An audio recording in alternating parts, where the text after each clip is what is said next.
Hey everyone, this is Terrence Brown from Washington, D.C. How you doing? This is incredible. This is ridiculous. This is unbelievable. I'm here in Washington, D.C. right now, and it is amazing the amount of snow that has accumulated so far. Right now, I'm right down on Connecticut Avenue, and this is what's going on here. And I can't believe how much snow has accumulated. Right now, we're looking at about 24 inches, and it's not done yet.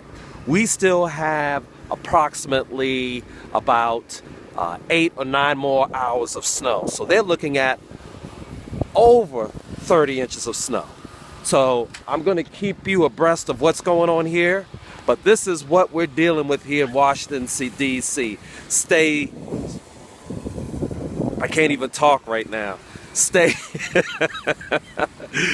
warm, because I am freezing. But wanted to give you a tidbit of what's going on here in Washington, D.C. Take care.